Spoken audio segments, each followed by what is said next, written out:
ಎಲ್ರಿಗೂ ನಮಸ್ಕಾರ. Welcome to Sandesh Shetty's kitchen. ಇವತ್ತಿನ ವಿಡಿಯೋದಲ್ಲಿ ಹೋಟೆಲ್ ಸ್ಟೈಲಲ್ಲಿ ಬಂಗಡೆ ಮೀನಿನ ಸಾರನ್ನು ಹೇಗೆ ಪ್ರಿಪೇರ್ ಮಾಡೋದು ಅಂತ ನೋಡೋಣ. ಮೊದಲಿಗೆ ಮಸಾಲೆಯನ್ನು ರೆಡಿ ಮಾಡ್ಕೊಳ್ಳೋಣ. ಮಸಾಲೆ ಹುರ್ಕೊಳ್ಳೋದಕ್ಕೆ ನಾನಿಲ್ಲಿ ಒಂದು ಫ್ರೈಯಿಂಗ್ ಪ್ಯಾನ್ಗೆ 1 ಚಮಚ ಆಗೋಷ್ಟು ಎಣ್ಣೆನ ಸೇರಿಸ್ಕೊಳ್ತಾ ಇದ್ದೀನಿ. ಎಣ್ಣೆ ಚೆನ್ನಾಗಿ ಕಾದ ನಂತರ ಅದಕ್ಕೆ 12 ಬ್ಯಾಡಗಿ ಮೆಣಸಿನಕಾಯಿಗಳನ್ನು ಸೇರಿಸ್ಬಿಟ್ಟು ಚೆನ್ನಾಗಿ ಫ್ರೈ ಮಾಡ್ಕೊಳ್ಬೇಕು. ಒಂದು 2 ರಿಂದ 3 ನಿಮಿಷದವರೆಗೂ ಚೆನ್ನಾಗಿ ಫ್ರೈ ಮಾಡ್ಕೊಳ್ಳಿ ಮೆಣಸಿನಕಾಯಿನ. ನಾನಿಲ್ಲಿ ಅರ್ಧ kg ಬಂಗಡೆ ಮೀನಿಗೆ ಆಗುವಷ್ಟು ಮಸಾಲೆನ ಫ್ರೈ ಮಾಡ್ಕೊಳ್ತಾ ಇದ್ದೀನಿ. ಮೆಣಸಿನ್ಕಾಯಿ ಫ್ರೈ ಆಗಿದೆ. ಇವಾಗ ಅದೇ ಪಾತ್ರೆಗೆ ಇನ್ನೊಂದು ಚಮಚ ಎಣ್ಣೆನ ಸೇರಿಸ್ಕೊಳ್ತಾ ಇದ್ದೀನಿ. ಎಣ್ಣೆ ಚೆನ್ನಾಗಿ ಕಾದ ನಂತರ ಅದಕ್ಕೆ 1 ಚಮಚ ಆಗೋಷ್ಟು ಧನಿಯಾ ಕಾಳು, 3/4 ಚಮಚ ಆಗೋಷ್ಟು ಕಾಳುಮೆಣಸು, ಒಂದು 2-3 ಚಿಟಿಕೆ ಆಗೋಷ್ಟು ಮೆಂತ್ಯ ಕಾಳು, ಹಾಗೆಯೇ 1/4 ಚಮಚ ಆಗೋಷ್ಟು ಜೀರಿಗೆನ ಸೇರಿಸ್ಕೊಂಡು ಇದನ್ನು ಕೂಡ ಒಂದು 2 ನಿಮಿಷದವರೆಗೂ ಮೀಡಿಯಂ ಫ್ಲೇಮಲ್ಲಿ ಚೆನ್ನಾಗಿ ಫ್ರೈ ಮಾಡ್ಕೊಳ್ಳಿ. ಇದು ಫ್ರೈ ಆಗಿದೆ, ರಿಮೂವ್ ಮಾಡಿ ಇಟ್ಕೊಳ್ಳಿ ಪಾತ್ರೆಯಿಂದ. ಇವಾಗ ಅದೇ ಪಾತ್ರೆಗೆ ಇನ್ನೊಂದು ಚಮಚ ಎಣ್ಣೆನ ಸೇರಿಸ್ಕೊಳ್ಳಿ. ಎಣ್ಣೆ ಕಾದ ನಂತರ ಅದಕ್ಕೆ ಒಂದು ಚೆನ್ನಾಗಿ ಹೆಚ್ಚಿರುವಂಥ ಈರುಳ್ಳಿ ಹಾಗೆಯೇ 6 ಬೆಳ್ಳುಳ್ಳಿ ಎಸಳುಗಳನ್ನು ಸೇರಿಸ್ಕೊಳ್ತಾ ಇದ್ದೀನಿ. ಚೆನ್ನಾಗಿ ಹುರ್ಕೊಳ್ಳಿ. ಒಂದು 30 ಸೆಕೆಂಡ್ಗಳ ಕಾಲ ಚೆನ್ನಾಗಿ ಫ್ರೈ ಮಾಡ್ಕೊಳ್ಳಿ ಈರುಳ್ಳಿ ಮತ್ತು ಬೆಳ್ಳುಳ್ಳಿನ. 30 ಸೆಕೆಂಡ್ಸ್ ಫ್ರೈ ಆದಮೇಲೆ ಇದಕ್ಕೆ ತೆಂಗಿನಕಾಯಿ ತುರಿನ ಸೇರಿಸ್ಕೊಳ್ತಾ ಇದ್ದೀನಿ. ಒಂದು ಚಿಕ್ಕ ಪ್ಲೇಟಲ್ಲಿ 1 ಪ್ಲೇಟ್ ಆಗೋಷ್ಟು. ನಾನು ಮೀಡಿಯಮ್ ಸೈಜ್ ತೆಂಗಿನಕಾಯಲ್ಲಿ ಅರ್ಧ ತೆಂಗಿನಕಾಯಿನ ಯೂಸ್ ಮಾಡ್ತಾ ಇದ್ದೀನಿ. ಇದೊಂದು 2 ನಿಮಿಷ ಚೆನ್ನಾಗಿ ಫ್ರೈ ಮಾಡ್ಕೊಳ್ಳಿ.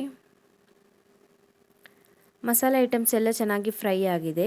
ಇವಾಗ ಇದಕ್ಕೆ ಒಂದು ನಿಂಬೆಹಣ್ಣಿನ ಗಾತ್ರದಷ್ಟು ಹುಣಸೆ ಹಣ್ಣನ್ನು ಸೇರಿಸ್ಕೊಳ್ತಾ ಇದ್ದೀನಿ, ರುಬ್ಕೊಳ್ಳೋದಕ್ಕೆ ಇದು. ಹಾಗೆಯೇ 1/4 ಚಮಚ ಆಗೋಷ್ಟು ಅರಿಶಿಣ ಪುಡಿನ ಸೇರಿಸ್ಕೊಳ್ತಾ ಇದ್ದೀನಿ. ನಾನು ಮೀನಿಗೆ ಅರಿಶಿಣನ ಸೇರಿಸ್ಕೊಳ್ತಾ ಇಲ್ಲ, ಹಾಗಾಗಿ ಮಸಾಲೆಗೆ ಸೇರಿಸ್ಕೊಳ್ತಾ ಇದ್ದೀನಿ. ಇವಾಗ ಅಗತ್ಯ ಇರುವಷ್ಟು ನೀರನ್ನು ಸೇರಿಸ್ಬಿಟ್ಟು ನೈಸಾಗಿ ರುಬ್ಕೊಳ್ಬೇಕು ಮಸಾಲೆನ. ಅದ ನೋಡಿಬಿಟ್ಟು ನೀರನ್ನು ಸೇರಿಸ್ಕೊಳ್ಳಿ. ನಾನಿಲ್ಲಿ ಅರ್ಧ kg ಆಗೋಷ್ಟು ಬಂಗಡೆ ಮೀನನ್ನು ಕಟ್ ಮಾಡಿ ತೊಳೆದು ಇಟ್ಕೊಂಡಿದ್ದೀನಿ.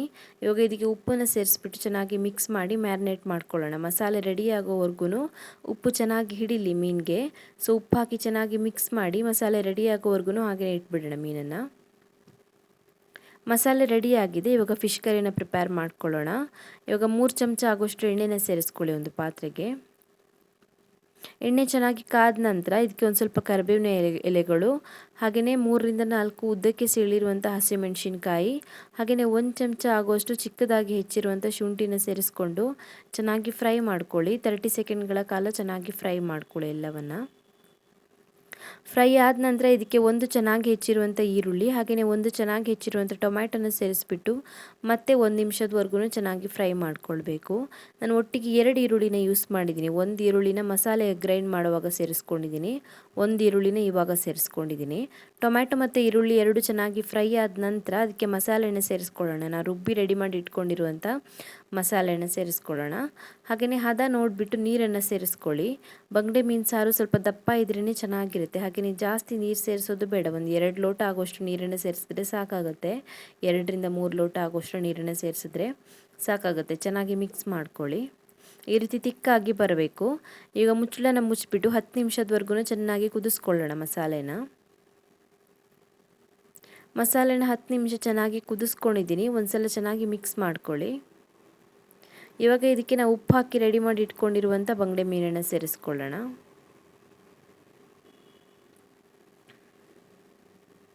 ಸೊ ಫಸ್ಟಿಗೆ ಮಸಾಲೆನ ಚೆನ್ನಾಗಿ ಕುದಿಸ್ಕೊಳ್ಬೇಕು. ಮತ್ತು ಮೀನು ಸೇರಿಸಿದ ಮೇಲೆ ಜಾಸ್ತಿ ಹೊತ್ತು ಕುದಿಸೋ ಅವಶ್ಯಕತೆ ಇಲ್ಲ. ಮುಚ್ಚಳನ ಮುಚ್ಚಿಬಿಟ್ಟು 5 ನಿಮಿಷ ಬೇಯಿಸ್ಕೊಳ್ಳಿ ಮೀನನ್ನು. ಒಂದು 5 ನಿಮಿಷ ಬೇಯಿಸ್ಕೊಂಡಿದ್ದೀನಿ. ಇವಾಗ ಇದಕ್ಕೆ ಉಪ್ಪನ್ನು ಸೇರಿಸ್ಕೊಳ್ಳೋಣ. ರುಚಿ ನೋಡಿಬಿಟ್ಟು ಉಪ್ಪನ್ನು ಸೇರಿಸ್ಕೊಳ್ಳಿ. ನಾನು ಮೀನಿಗೆ 1 ಚಮಚ ಉಪ್ಪು ಹಾಕ್ಕೊಂಡಿದ್ದೆ. ಇವಾಗ ಮಸಾಲೆಗೆ ಎಷ್ಟು ಉಪ್ಪು ಬೇಕಾಗುತ್ತೋ ಅಷ್ಟು ಉಪ್ಪನ್ನು ಸೇರಿಸ್ಕೊಳ್ಳಿ ರುಚಿ ನೋಡಿಬಿಟ್ಟು. ಮಿಕ್ಸ್ ಮಾಡ್ಕೊಳ್ಳಿ ಚೆನ್ನಾಗಿ ಒಂದ್ಸಲ.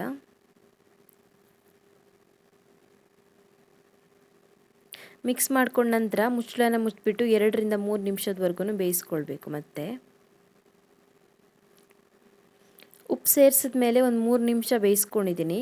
ರೆಡಿಯಾಗಿದೆ ಇವಾಗ ಸರ್ವ್ ಮಾಡೋದಕ್ಕೆ. ಕೊನೆಯದಾಗಿದ್ದಕ್ಕೆ ಚೆನ್ನಾಗಿ ಹೆಚ್ಚಿರುವಂಥ ಕೊತ್ತಂಬರಿ ಸೊಪ್ಪನ್ನು ಸೇರಿಸ್ಕೊಳ್ಬೇಕು. ನಾನೊಂದು 1/4 ಕಪ್ ಆಗೋಷ್ಟು ಚೆನ್ನಾಗಿ ಹೆಚ್ಚಿರುವಂಥ ಕೊತ್ತಂಬರಿ ಸೊಪ್ಪನ್ನು ಸೇರಿಸ್ಕೊಳ್ತಾ ಇದ್ದೀನಿ.